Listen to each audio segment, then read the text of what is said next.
नमः। श्रीमदानन्दतीर्थभगवत्पादाचार्यगुरुभ्यो नमः। श्रीगुरुभ्यो नमः। परमगुरुभ्यो नमः। श्रीमदानन्दतीर्थभगवत्पादाचार्यगुरुभ्यो नमः। देवं नारायणं नत्वा सर्वदोषविवर्जितम् देवं नारायणं नत्वा सर्वदोषविवर्जितं देवं नारायणं नत्वा सर्वदोषविवर्जितं परिपूर्णं गुरुश्चान् गीतार्थं वक्ष्यामि देशतः। परिपूर्णं गुरुश्चान् गीतार्थं वक्ष्यामि देशितः। परिपूर्णं गुरुश्चान् गीतार्थं वक्ष्यामि देशितः। समस्तगुणसम्पूर्णं सर्वदोषविवर्जितम् समस्तगुणसम्पूर्णं सर्वदोषविवर्जितं समस्तगुणसम्पूर्णं सर्वदोषविवर्जितं नारायणं नमस्कृत्य गीतातात्पर्यमुच्यते। नारायणं नमस्कृत्य गीतातात्पर्यमुच्यते। नारायणं नमस्कृत्य गीतातात्पर्यमुच्यते। आपादमौलिपर्यन्तं गुरूणामकृतिमस्तेन विघ्नाः प्रणश्यन्ति सिद्ध्यन्ति च मनोरथाः। आपादमौलिपर्यन्तं गुरूणामाकृतिं स्मरेत् तेन विघ्नाः प्रणश्यन्ति सिद्ध्यन्ति च मनोरथाः।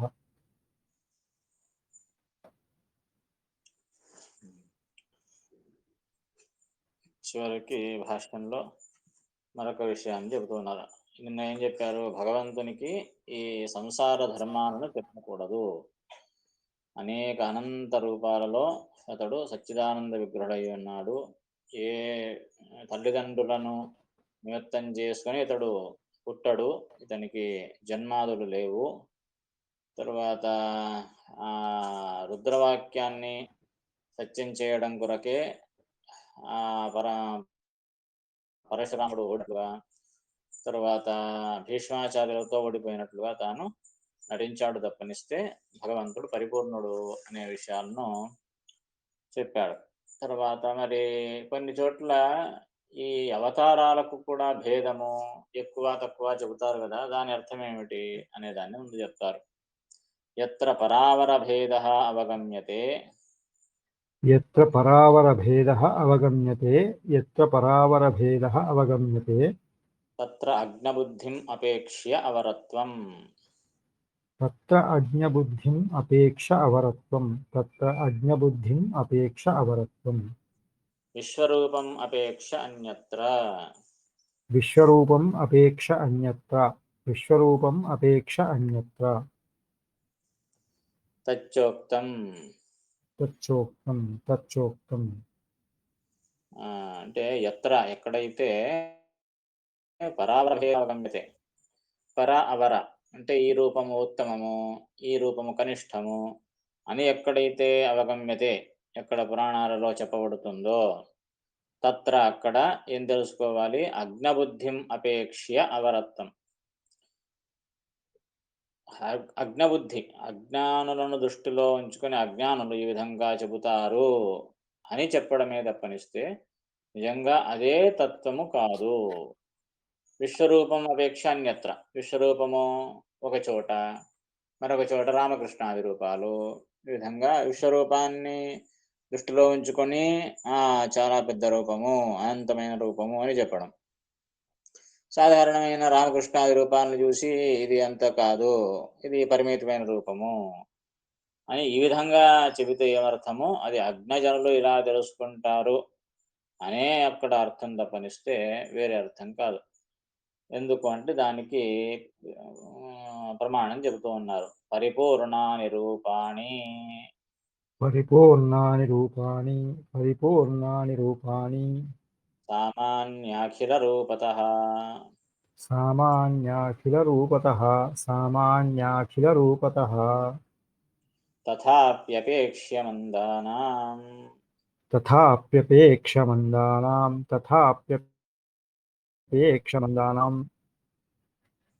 దృష్టిం త్వాం ఋషయోపిః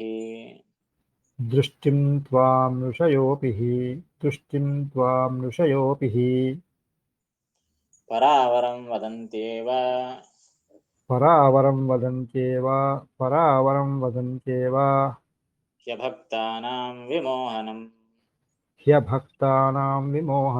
హ్యభక్తానాం విమోహనం ఇది గారుడే. इति गारुडे గరుడ పురాణంలో ఇలా చెబుతూ ఉన్నారు, పరిపూర్ణాని రూపాణి సామాన్యాఖిల రూపత. అన్ని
కనెక్షన్ పోయిందని సంగతి తెలుసో తెలీదు.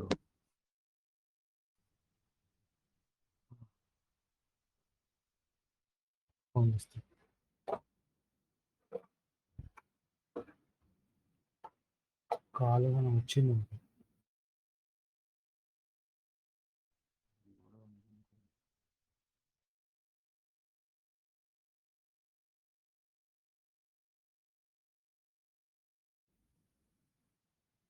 కాల్ సరేనా? ఈ విధంగా సామాన్యముగా అన్ని రూపములు సామాన్య ధర్మములు కలిగినవి, పరిపూర్ణాని రూపాణి. అన్ని రూపాలు కూడా పరిపూర్ణమైన రూపాలే, ఇది ఎక్కువ ఇది తక్కువ అని ఏమీ లేదు. మత్స్యావతారం నుండి ప్రారంభించుకొని ఇది ఏ అవతారమైనా కావచ్చు, అన్ని పరిపూర్ణములైన రూపములే. సామాన్యాఖిల రూపత, అన్నింటికీ సామాన్యమైన అంటే సాధారణమైన ధర్మాలే, ఏ దానికి ఎక్కువ తక్కువ అనేది లేదు. తథాపి అయినప్పటికీ అపేక్ష్య మందానాం దృష్టిం అపేక్ష అంటే మందులు అగ్నులు బుద్ధిహీనుల దృష్టిలో ఉంచుకొని త్వాం నిన్ను ఋషులు కూడా ఒక్కోసారి పరావరం వదంతేవా, ఆ మంద దృష్టిలో ఉంచుకొని ఋషులు కూడా ఒక్కో చోట ఈ అవతారం ఎక్కువ ఈ అవతారం తక్కువ అని చెప్పడం కనిపిస్తుంది. దానికి ఎందుకు అంటే అభక్తానాం విమోహనం, అభక్తులకు మోహం కలిగించడం కొరకు, దైత్యులకు అసురులకు మోహం కలిగించడం కొరకు ఋషులు కూడా కొన్ని చోట్ల చెప్పడం ఉంటుంది. అంతే తప్పనిస్తే నిజంగా ఏమిటి పరిపూర్ణాని రూపాణి అనేది సత్యమైన విషయము అని ప్రమాణానుగుణంగా గారుడ ప్రమాణం చెబుతోంది అని నిర్ణయించి, సరే దీనిపైన మరొక సంశయం ఏం కలుగుతుందంటే, నిజమే ఆ గరుడ పురాణంలో చెప్పింది అది ఉపచారము ఊరికే చెప్పారు అని ఎందుకు చెప్పకూడదు అనే సంశయాన్ని మళ్ళీ శ్రీమదాచార్యులే పరిహరిస్తారు. చూడండి, నచ అత్ర కించిదుపచారాదితి వాచ్యం కించిదుపచారాత్ ఇది వాచ్యం కించశక్తేః అచింత్యశక్తేః పదార్థవైచిత్ర్యాచ్చ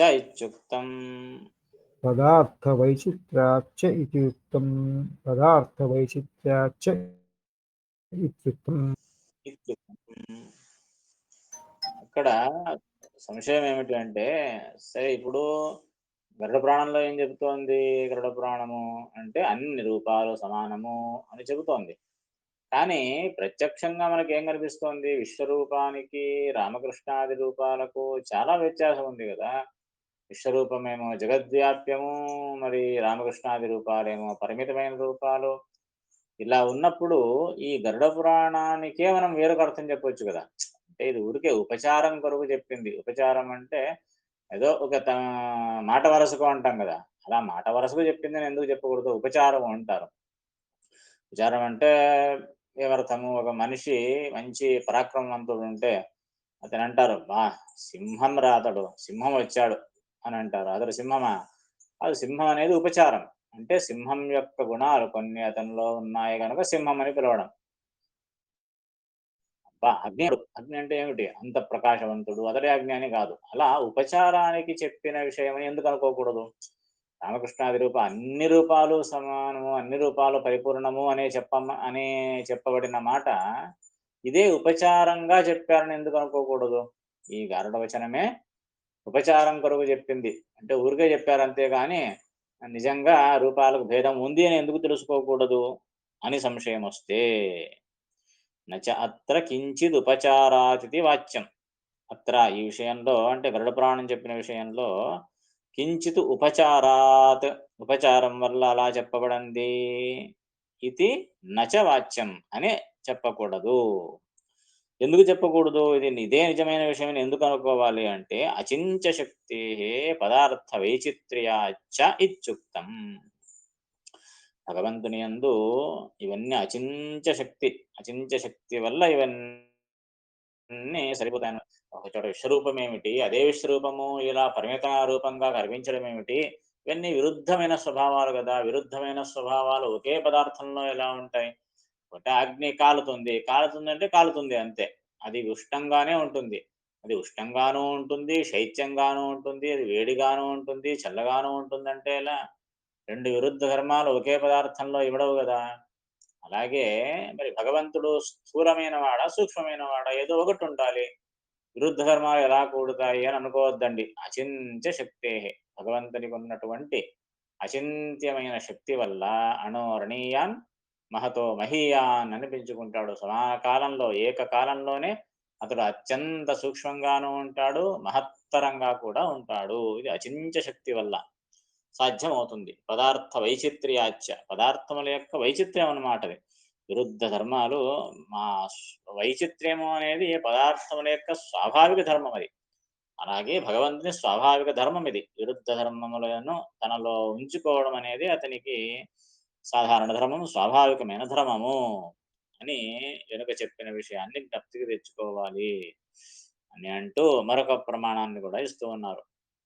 కృష్ణరామాది రూపాణి పరిపూర్ణాని సర్వదా. కృష్ణరామాది రూపాణి పరిపూర్ణాని సర్వదా. కృష్ణరామాది రూపాణి పరిపూర్ణాని సర్వదా. నచాణుమాత్రం భిన్నాని న చానుమాత్రం భిన్నాని న చానుమాత్రం భిన్నాని తథాప్యస్మాన్ విమోహసి తథాప్యస్మాన్ విమోహసి తథాప్యస్మాన్ విమోహసి ఇత్యాదేశ్చ నాదీయే. ఇత్యాదేశ్చ నారదీయే ఇత్యాదేశ్చ నారదీయే. తృతీయ పురాణంలో కూడా ఇలా చెబుతూ ఉన్నారు. ఏమని?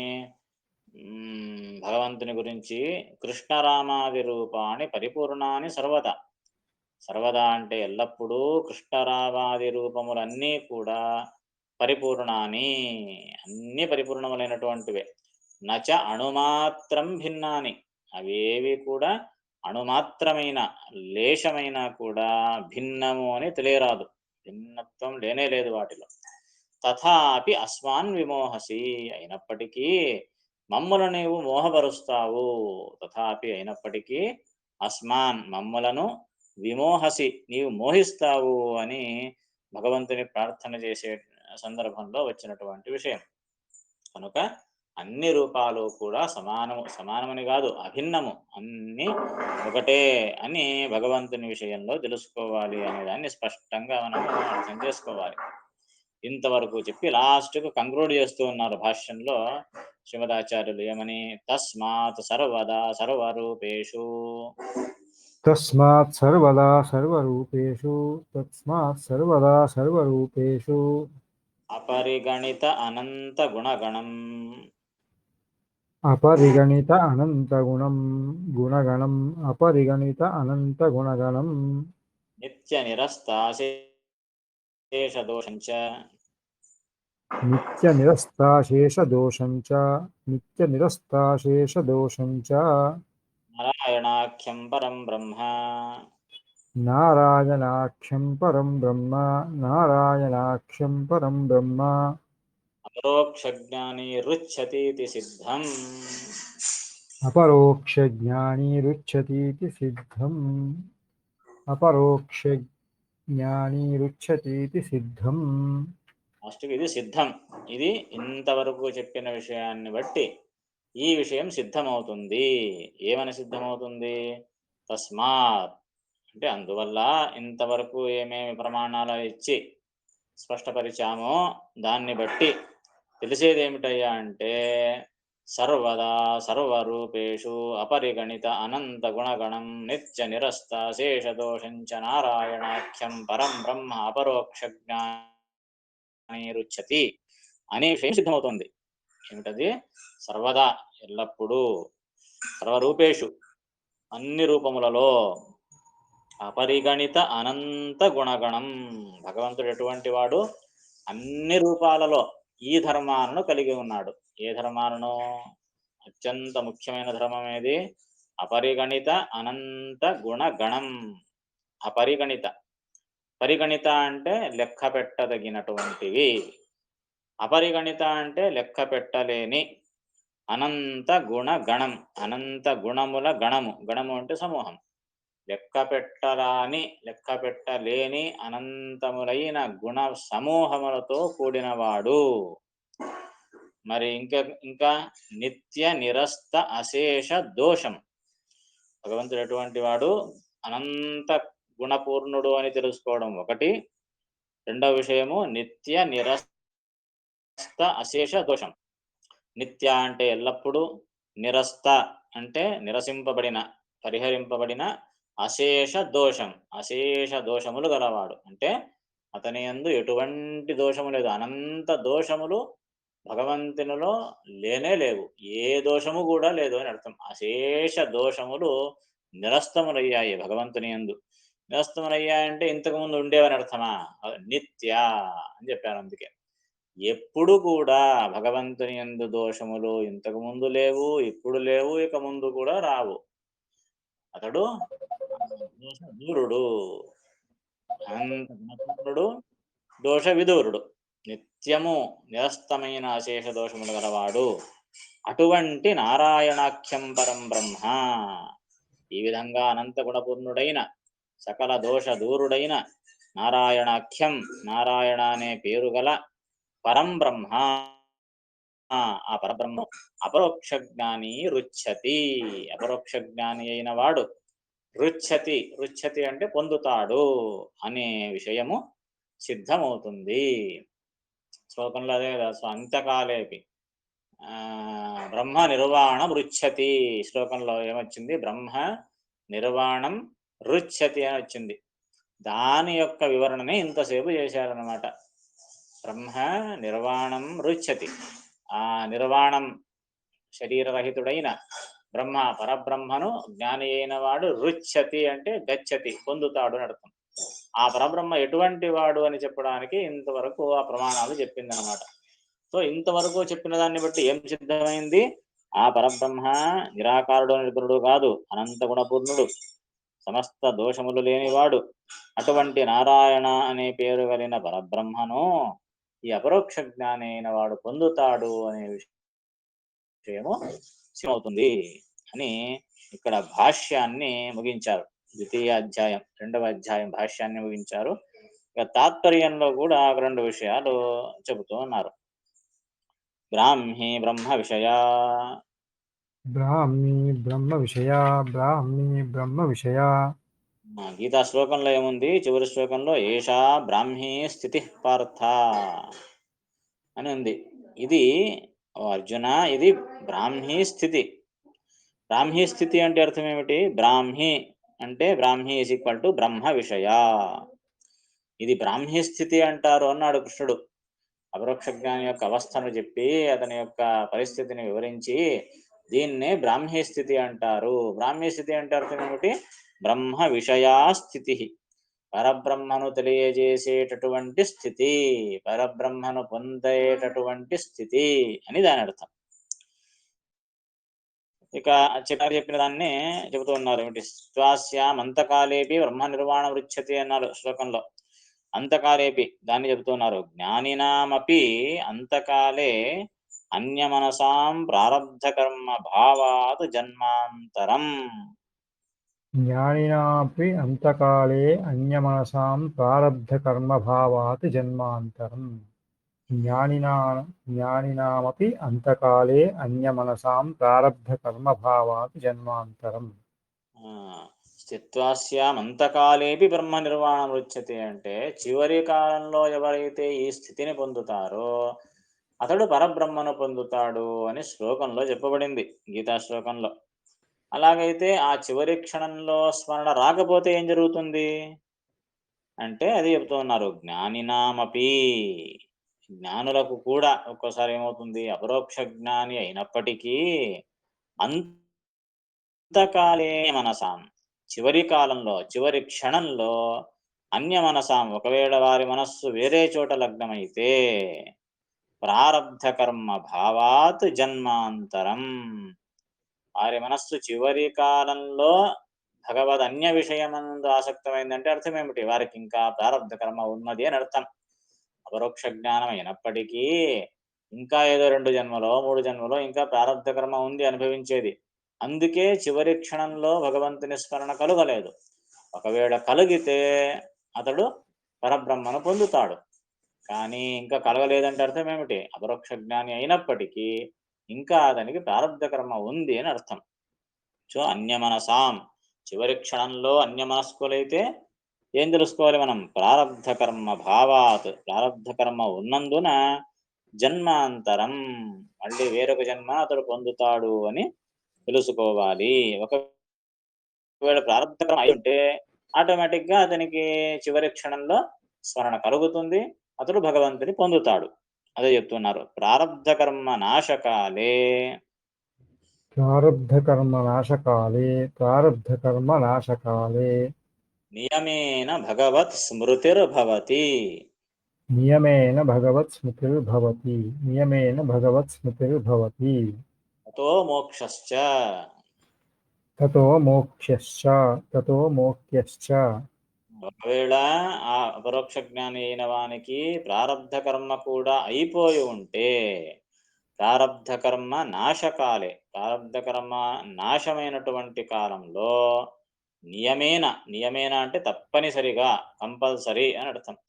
నియమేన తప్పనిసరిగా భగవత్ స్మృతి భవతి, అతనికి చివరి కాలంలో ప్రారబ్ధ కర్మ అయిపోయి ఉంటే తప్పకుండా భగవంతుని స్మరణ కలుగుతుంది. భగవంతుని స్మరణ కలగలేదంటే అర్థం ఏమిటి? అతనికి ఇంకా ప్రారబ్ధ కర్మ ఉంది అని అర్థం. ప్రారబ్ధ కర్మ అయిపోతే తప్పకుండా చివరి క్షణంలో భగవంతుని స్మరణ కలుగుతుంది. భగవంతుని స్మరణ కలిగింది అంటే తతో మోక్షశ్చ, వెంటనే తతః అంటే అనంతరము, మోక్షశ్చ అంటే మోక్షము కూడా దొరుకుతుంది. చివరి క్షణంలో భగవంతుని స్మృతి కలుగుతుంది, అలాగే మోక్షము కూడా కలుగుతుంది.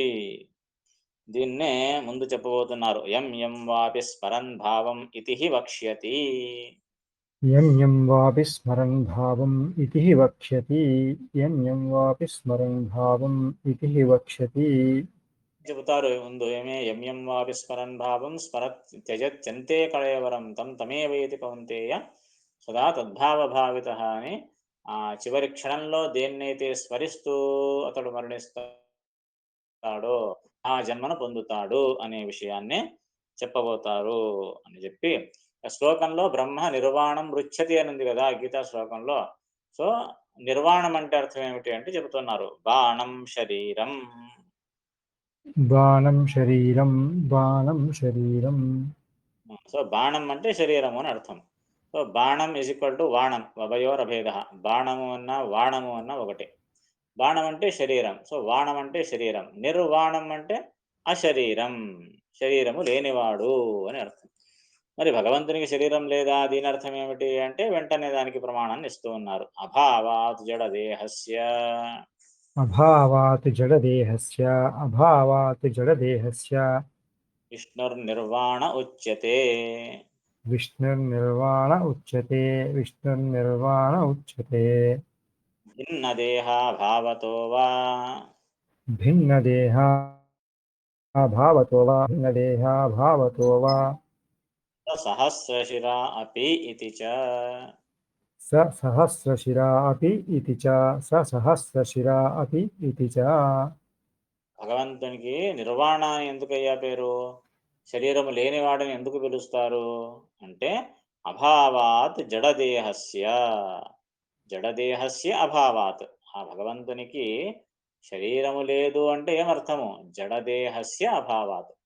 జడదేహము లేదు, జడ శరీరము లేదు అని అర్థం. జడ శరీరం అంటే అర్థం ఏమిటి? ప్రకృతి నిర్మితమైన జడ శరీరము లేదు. మరి శరీరం ఉంది అంటే ఏమర్థము? జ్ఞానానందమయమైన శరీరం ఉన్నది అని అర్థం. సో శరీరం లేదు అని చెప్పడానికి అర్థం ఏమిటి? జడ శరీరం లేదు అని అర్థం. సో అభావాత్ జడదేహస్య విష్ణు నిర్వాణ ఉచ్యతే. జడ శరీరము లేనందున విష్ణువు నిర్వాణ అని పిలువబడతాడు. ఇది ఒక కారణము. రెండవ కారణం ఏమిటి? భిన్న దేహాభావతో వా. వా అంటే అథవా ఆర్ అని అర్థం. ఇది ఒక కారణం. ఇంకో కారణం ఏమిటి? భిన్న దేహాభావత అంటే భగవంతునికి ఇప్పుడు మనకు ఎలాగైతే ఆత్మ వేరే దేహం వేరే కదా, లోపల ఆత్మ జీవాత్మ వేరే, శరీరం వేరే. శరీరం జడ శరీరము, ప్రకృతి నిర్మితమైంది. కానీ ఆ జీవుని స్వరూపము ప్రకృతి నిర్మితం కాదు, అనాది కాలం ఉండేది జ్ఞానానందాత్మకమైన శరీరమే. సో జీవులకు ఆత్మ వేరే అంటే స్వరూప శరీరం వేరే, బయట కనబడే స్థూల శరీరం వేరే. ఆ విధంగా భిన్నమైన శరీరం ఉంటుంది. జీవులకు స్వరూప శరీరం కంటే భిన్నమైన జడదేహం ఉంటుంది. కానీ భగవంతునికి అలా ఉంటుందా? ఎవరు పరమాత్ముడు వేరే, అతని దేహం వేరే అని ఉండదు. పరమాత్ముడు దేహము ఒకటే. మోక్షానికి వెళ్ళిన తర్వాత జీవులకు కూడా అలాగే ఉండేది. జీవులకు కూడా, ముక్తిని పొందిన జీవులకు కూడా కేవలం చిన్నమైన స్వాభావికమైన స్వరూప శరీరమే ఉంటుంది, స్థూల శరీరం ఉండదు. ఇది ముక్తులు సంసారం నుండి మోక్షాన్ని పొందిన తరువాత వారికి అటువంటి దేహం ఉంటుంది. కానీ భగవంతునికి అనాది కాలము నుండి కూడా భిన్న దేహము లేదు. భిన్న దేహ అభావత. అతనికి అనాది కాలము నుండి అనాది ముక్తుడు కనుక భగవంతునికి భిన్న దేహము లేదు గనక నిర్వాణ అని కూడా పిలుస్తారు. సో జడ శరీరము లేదు అందుకే నిర్వాణ అని పిలుస్తారు. భిన్న దేహము లేదు కనుక నిర్వాణ అని పిలుస్తారు. అతనికి శరీరమే లేదా అంటే శరీరం ఉంది అనడానికి ప్రమాణం ఉంది కదా. సహస్ర శిరా అపి, అతడు సహస్ర శిరస్సు కూడా అయి ఉన్నాడు కదా. సహస్ర శీర్ష పురుష అనే ప్రమాణానుగుణంగా అనంత శిరస్కులు అనే అనంత శిరస్సు మొదలైన అవయవాలతో నిండి ఉన్నాడు కనుక అతడు నిర్వాణ అంటే ఏ శరీరము లేదు అని అర్థం కాదు, జడ శరీరము లేదు, భిన్న శరీరం లేదు అని మాత్రమే అర్థము అనే ప్రమాణ వచనంతో తాత్పర్యాన్ని కూడా ముగిస్తూ ఉన్నారన్నమాట. అర్థమైంది కదా. అర్థమైంది. అయితే శ్రీమద్భగవద్గీతాసు इति श्रीमद्भगवद्गीतासु ఉపనిషత్సు उपनिषत्सु బ్రహ్మ విద్యాయాం ब्रह्मविद्यायां యోగశాస్త్రే योगशास्त्रे ద్వితీయాధ్యాయః. द्वितीयाध्यायः అలాగే శ్రీమదాచార్యుల భాష్యము తాత్పర్యం కూడా ఇక్కడికి ముగుస్తుంది. ఇలా ద్వితీయాధ్యాయాన్ని ముగించి తృతీయాధ్యాయాన్ని ఒక శ్లోకం మాత్రం చెప్పండి. మరి ముందు క్లాస్లో దాని భాష్యాలను చూద్దాం. అర్జున ఉవాచ अर्जुन उवाच ధ్యాయసి చేత్ కర్మణస్తే ज्यायसि चेत् कर्मणस्ते మతా బుద్ధిర్జనార్దన मता बुद्धिर्जनार्दन తత్కిం కర్మణి ఘోరే మాం తత్కిం కర్మణి ఘోరే మాం తత్కిం కర్మణి ఘోరే మాం నియోజయసి కేశవ. నియోజయసి కేశవ నియోజయసి కేశవ. ఇక్కడికి 2 అధ్యాయాలు ముగించుకున్నాము భగవంతుని అనుగ్రహం వల్ల, గురువుల అనుగ్రహం వల్ల. అలాగే 3వ అధ్యాయాన్ని ముందు క్లాస్లో చెప్పుకున్నాము. సంశయం ఉంటే అడగండి.